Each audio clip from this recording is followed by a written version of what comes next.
नमस्कार शेतकरी बांधवांनो, पुन्हा एकदा डॉक्टर समृद्धी ॲग्रोटेक अर्थात तरकारी किंग यूट्यूब चॅनल आपले सर्वांचे स्वागत. आजचा व्हिडिओचा विषय खूप महत्त्वाचा आहे. टोमॅटो पिकाची लागवड.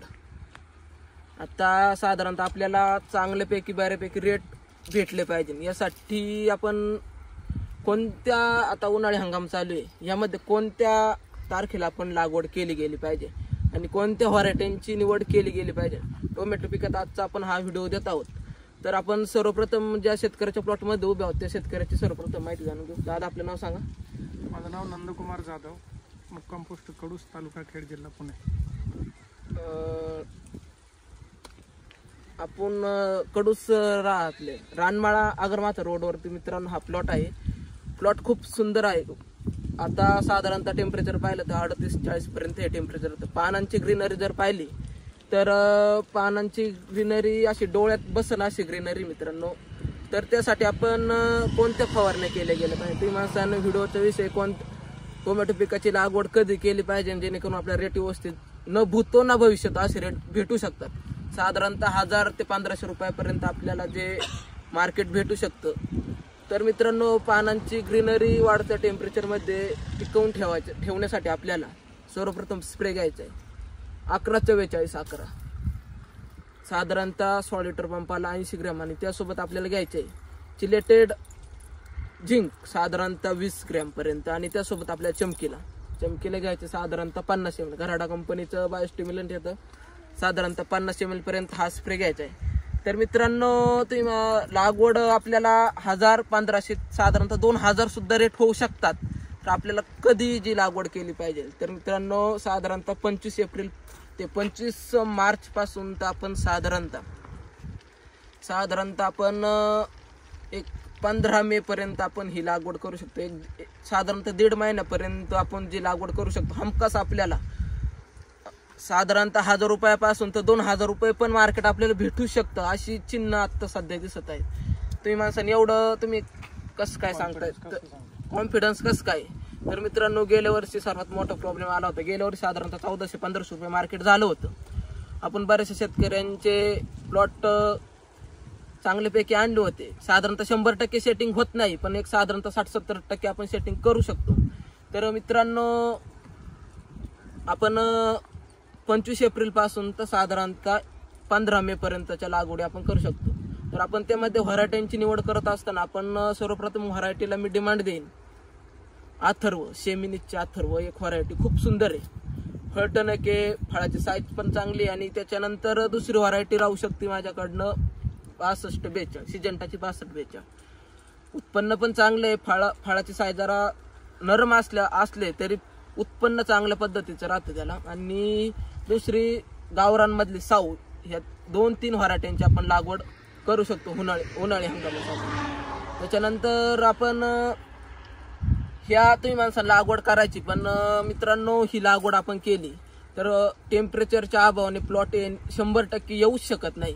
तर आपण त्याच्यासाठी आपण कशा पद्धतीने उपाययोजना केल्या पाहिजे हा व्हिडिओ तुम्हाला मी देईलच. तर त्यासाठी आपल्याला सर्वप्रथम जे प्लॉटची आपण लागवड करतो त्यासाठी आपल्याला ब्रह्मास्त्र आपल्याला कोणतं ठेवलं गेलं पाहिजे. तर त्यासाठी आपल्याला सर्वप्रथम पाणी हे पोटभर प्रमाणात पाहिजे. आपल्याला साधारणतः वरून पण स्प्रिंकलरने पाणी देण्याची वेळ आली तर आपल्याकडे ते पाणी अवेलेबल पाहिजे, ती गरज आहेच.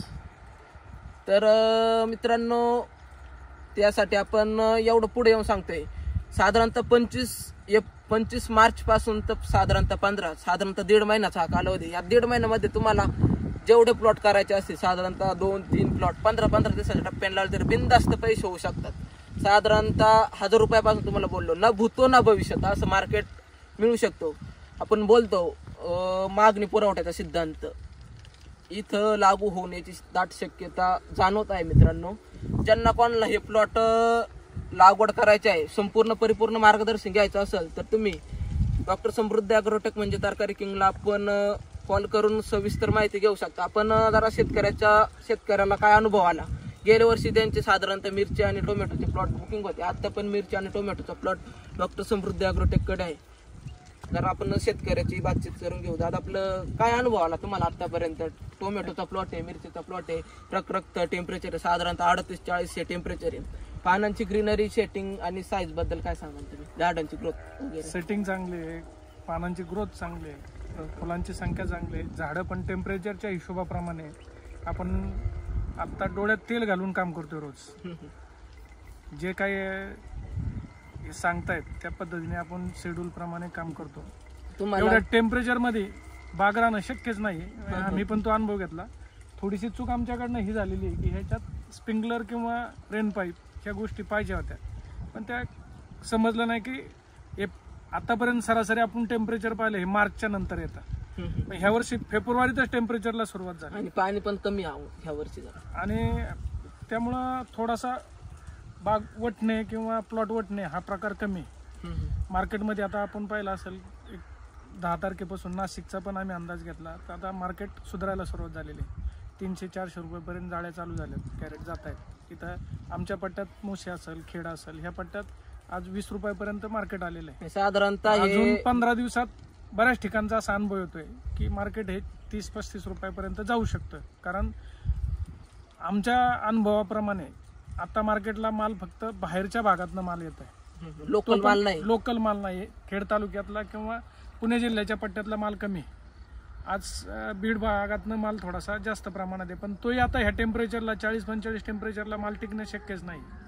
ज्याच्याकडे सुविधा आहेत त्याच गोष्टीचा हा होणारी गोष्ट आहे. आणि यांनी सांगितल्याप्रमाणे जर इथून पुढच्या जर लागडी केल्या तर 100% शेतकऱ्याला पैसा मिळणार आहे, पण त्याच्यासाठी पूर्ण टेक्निकल पूर्ण अभ्यास करून हा बाग ठेवणं गरजेचं आहे. कारण शेतकरी त्यांनी सांगितल्याप्रमाणे जो आता खर्च करेल किंवा जो त्याच्यात झोकून देईल त्याचेच पैसे आहेत. बांधा उभा राहून त्याचे पैसे कदापि शक्य नाही.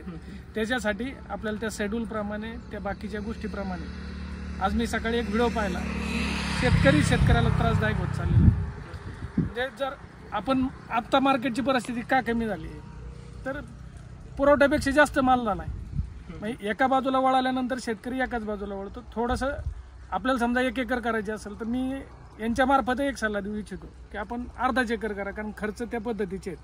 अर्धा एकर करताना 1 एकरचा खर्च जर अर्धा एकरला केला तर मागच्या वेळेस त्यांनी सकाळी पण तो व्हिडिओमध्ये मी पाहिलं की 3000 रुपयाला जाळी गेली. 100 रुपयाने टोमॅटो खातात लोक, टोमॅटो खात नाही. पण समजा एखाद्या शेतकऱ्यांनी 20 एकर त्याला 10 एकर करायचे, त्यांनी 3 एकर जरी टोमॅटो केले तर त्याचे 10 एकर एवढे पैसे होणार आहेत. म्हणजे त्या पण गोष्टीचा आपण विचार केला पाहिजे. कारण भांडवली परिस्थिती एवढ्या मोठ्या बिकट परिस्थितीतली शेतकऱ्याची की त्यानुसार यांचं गायडन्स तर 100% लाभदायक आहे, त्यात वादच नाही.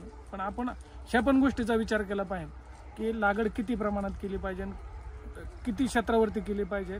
आणि जर चांगल्या प्रकारचं टेक्निकल वापरलं पूर्णपणे त्याला तर 100% पैसे हे होणार, यात तीळ मात्र शंका नाही. तुम्हाला काय वाटतं आतापर्यंत तुमच्या आतापर्यंत जे यांनी दिलेले गायडन्स आहे त्यानुसार आम्ही चाललोय. तर आता आमची विरांग जाते, माल चांगला आहे. एवढ्या टेम्परेचरमध्ये माल टिकवणं हे मुश्किल होतं, पण त्यांच्या शेड्यूलप्रमाणे आम्ही माल चांगल्या स्थितीत आहे.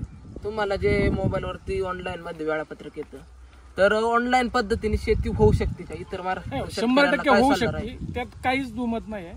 फक्त आपण जे त्यांनी शेड्यूल दिलंय याच्यात काही चेंजेस वाटला आपल्याला किंवा मध्ये जर काय आपल्याला जाणवलं 2 दिवसांनी 3 दिवसांनी ह्याच्यात फरक पडतोय तर आपण त्यांच्याशी कॉन्टॅक्ट करून त्याच्यात काही डिस्कस करता आलं. ऑनलाईन शेती आता सध्या टेक्निकलच शेती आहे, पूर्णपणे अभ्यास करूनच शेती करावं लागणार आहे. मागचे दिवस होऊच शकत नाही. आता आपण ज्या प्लॉटमध्ये उभे आम्ही 97 सालापासून सलग ह्या क्षेत्रामध्ये 20 वर्ष टोमॅटो करत होतो. पण त्यावेळेचा काळ 10 वर्ष म्हणजे 20 वर्षापूर्वी कमी खर्चात अविनाश 2ची व्हरायटी, रुपाली, नामदारी ह्या व्हरायट्या त्या टायमाला आम्ही डोळा झाकून माल काढत होतो. पण त्या काळचा इतिहास आणि आत्ताचा इतिहासात फार मोठा फरक आहे. आत्ता शेड्यूल, हवामान ह्या गोष्टी बेबारवाशे झालेल्या आहेत. त्याच्यामुळं आपल्याला टेक्निकल शेती, ऑनलाईन शेती, टेक्निकल शेती करणं गरजेचं आहे, तरच शेतकरी हानी होऊ शकतो. तर मित्रांनो, खूप मोलाचा सल्ला ह्या शेतकऱ्यांनी दिलेला आहे. यांचं इथं मागच पंढरी लॉन्स म्हणून एक कार्यालय आणि आपण मशीन व्यावसायिक म्हणजे आपण सोयाबीन झालं, गहू, हरभरा ह्या पिकांचं ते हार्वेस्टर मशीन आहे त्यांच्याकडे. ह्या एरियामध्ये ते प्रसिद्ध आहेत. तर शेतकऱ्याला माझा शेवटचा प्रश्न असा राहील की दादा, टेम्परेचर इथून पुढे सुद्धा 42-43 वर जाऊ शकतं. तुम्हाला गॅरंटी आहे का प्लॉट आपल्या शेवटपर्यंत पानं टिकू शकतात का? आजची कंडिशन बघितली ह्या 2-3 दिवसापूर्वीची, तर टेम्परेचर 38च्या आसपास गेलं होतं. त्याच्यात सुद्धा चांगल्या प्रकारची ग्रोथ आहे. आणि आज प्लॉटकडे पाहिल्यानंतर असं वाटतंय की प्लॉट तर आता जवळजवळ 60% प्लॉट रेडी झालेला आहे. 10-20% तो 15 दिवसात आमचं हार्वेस्टिंग चालू आहे. तिथून पुढे तो महिनाभर प्लॉट आम्हालाही शक्यता वाटते की किती टेम्परेचर आलं तर झाड म्हणजे ग्रेनरी किंवा बाकीच्या गोष्टीला अडचण येणार नाही. त्या पद्धतीचं शेड्यूल, त्या पद्धतीचं औषध फवारणी, बाकीच्या गोष्टी ह्या केल्यानंतर 100% त्याचा वाटतंय. तर मित्रांनो, ज्यांचे प्लॉट सेटिंग अवस्थेमध्ये असते, साधारणतः 55-60 दिवसाचे जे प्लॉट असतील, साधारणतः 70-1 दिवसापर्यंत आपण, तर फळाची झपाट्याने साईज वाढवण्यासाठी आपण एलंगनचं फास्ट पोटॅश साधारणतः घ्यायचे आपल्याला एकरी 5 लिटर. आणि त्यासोबत आपल्याला घ्यायचे ICLचं 04444 किंवा ICLचं 8047 साधारणतः घ्यायचं, साधारणतः 5 किलो. हे अन्नद्रव्य व्यवस्थापन आपण ड्रिपच्या माध्यमातून केल्यानंतर आपल्याला साधारणतः 2 ते 3 दिवसामध्ये आपल्याला झपाट्याने असं साईजसाठी फरक जाणून येईल, जेणेकरून फळांना तिरंगा, क्रॅचेस वगैरे जाणार नाही. तर आणि त्याच्यानंतर आपल्याला 100% फुलांचं सेटिंग झालं पाहिजे. वाढतं टेम्परेचर आहे तर आपल्याला ऑक्साईड फॉर्म मधलं कुठलंही असू द्या, ऑक्साईड फॉर्म मधलं आपल्याला कॅल्शियमचा वापर तितकाच फायदेशीर ठरू शकतो. आपल्याला साधारणतः 20 ते 30 ml पर्यंत आपण ऑक्साईड फॉर्म मधलं कॅल्शियम प्रतिपंपाला घेऊन आणि त्यासोबत आपल्याला बोरॉन साधारणतः 30 ग्रॅम घेऊन फवारणी करणं तितकंच फायदेशीर ठरू शकतं. आणि त्याच्यानंतर राहिला प्रश्न आपल्याला भुरी एक जाणू शकते आणि त्याच्यानंतर डावणी आणि कार्पा. तर या तिघांवरती ब्रह्मास्त्र कोणतं आहे? तर मित्रांनो, तिघांवरती पण काम केलं गेलं पाहिजे. तर त्यासाठी आपल्याला मेलेडिओ, बाहेरचे मेलेडिओ घ्यायचे साधारणतः पंपाला 50 ग्रॅम आणि त्यासोबत घ्यायचे कासुबी साधारणतः 25 ml आणि त्यासोबत फेम. फळाला कीड नाही लागली पाहिजे आणि फळ पोखरणाऱ्या आळीने त्रास नाही दिला पाहिजे. त्यासाठी आपल्याला फेमचा वापर करायचा 5 ml. मेलेडिओ आता साधारणतः बंद झालेले आहे. आपण भेटत नसेल तर आपल्याला इक्वेशन प्रो घ्यायला, त्याच्या जागेवरती आपल्याला साधारणतः 20 ml. हा एक आपल्याला फवारणी तितकीच फायदेशीर ठरू शकते. त्याच्यानंतर अन्नद्रव्य व्यवस्थापन करत असताना चालू प्लॉटमध्ये साधारणतः हे फास्ट पोटॅश ते दिलं आपल्याला आपण साधारणतः 55-60 दिवसाच्या दरम्यान. आपल्याला त्याच्यानंतर 65 ते साधारणतः 68 ते 70 दिवसापर्यंत आपल्याला त्याच्यानंतर कॅल्शिओ प्लस साधारणतः 1 किलो एकरी 1 ते 1.5 किलो पर्यंत आपण घेऊ शकता. आणि त्यासोबत आपल्याला 0050 साधारणतः 5 किलो आणि त्यासोबत बोरॉन साधारणतः 500 ग्रॅम. हे अन्नद्रव्य तितकंच आपल्याला फायदेशीर ठरू शकतं. तर शेतकऱ्याला माझा शेवटचा प्रश्न असा राहील की दादा, तुम्ही टोमॅटो आणि मिरची पिकासाठी किती फी दिली? दोन्हीला 1100 रुपयाची आपण त्यांना फी दिलेली आहे. पूर्ण व्यवस्थापन त्यांच्या मार्गदर्शनाखाली आपण करत आहोत. मागच्या वेळेस आपण त्या पद्धतीने नियोजन केलं, आपल्याला चांगल्या प्रकारचं उत्पादन निघालं, बाजारभावही चांगल्या प्रकारचे मिळाले. म्हणून पुन्हा एकदा आपण व्यवसायातून परत शेतीकडे वळालेलो आहे. व्यवसाय गेले 10 वर्ष मी मंगल कार्यालयाचा करतोय, 30 वर्ष मळणी यंत्राच्या माध्यमातून हार्वेस्टिंगचा व्यवसाय करतोय. पण शेतीत पुन्हा एकदा रस उतरला की चांगल्या प्रकारची फायदेशीर शेती होऊ शकते. थोडंसं त्याच्यावरती लक्ष देणं गरजेचं आहे. आणि तरुण मुलांना तर मी सरळ सल्ला देईल की व्यवसाय म्हणजे नोकरीच्या मागं न लागता, ज्याच्याकडे 2 एकर 2.5 एकर 3 एकर शेती असेल, टप्प्याखाली जर शेती केली चांगल्या प्रकारची आणि योग्य मार्गदर्शनाखाली जर शेती केली तर तुमच्या नोकरीपेक्षा तुम्हाला कधी पण शेती ही फायदेशीर होणार आहे. भविष्यात शेतीशिवाय तरुणांना कुठलाच पर्याय उरणार नाही. शेतकरी आज कालावधीनंतर हा राजा होणार आहे, एवढं मात्र मी, कारण अनुभव माझे, आम्ही शेतीत खूप पारंपरिक पिकं घ्यायला सुरुवात केली नंतर, पण पुन्हा एकदा ह्याच क्षेत्राकडे वळलो. कारण याच्याशिवाय शेतीत उत्पादन जे पाहिजेत, खर्चाच्या डबल उत्पादन 100% करून देते शेती. हे 100% त्यात कोणी जर म्हणत असेल देऊ शकत नाही, कोणता शेतकरी जर म्हणला तर नाही होत, त्या शेतकऱ्यांनी आमच्याकडे यावा आणि आमच्याकडे पाहावा, ही मी 100% खात्री देऊन सांगतो. तर मित्रांनो, खूप तरुण जे शेतकरी जे MIDC मध्ये कामाला जातात, 15-20 हजाराची नोकरी करतात, त्या शेतकऱ्यांसाठी खूप या शेतकऱ्यांनी मोलाचा सल्ला दिलेला आहे. तर मी गेल्या व्हिडिओ मध्ये पण म्हटलेलं आहे, बुलेटवर फिरून आपण गावामध्ये पुरीचा बाप तुमच्या मागं लागला पाहिजे, तुम्ही नाही पुरीच्या बापा माग लागलं पाहिजे. हा मी गेल्या व्हिडिओमध्ये उल्लेख केलेला होता मित्रांनो. जोकचा पार्ट झाला जाऊ द्या. पण मित्रांनो साधारणतः 5 मार्च पासून तर ते 25 मार्च पासून तर साधारणतः आपण 15 मे पर्यंत किती तुम्हाला 2 एकर करायचे 3 एकर करायचे टप्प्याटप्प्याने 15-15 दिवसाच्या गॅपने बिनधास्त लागवड करू शकता.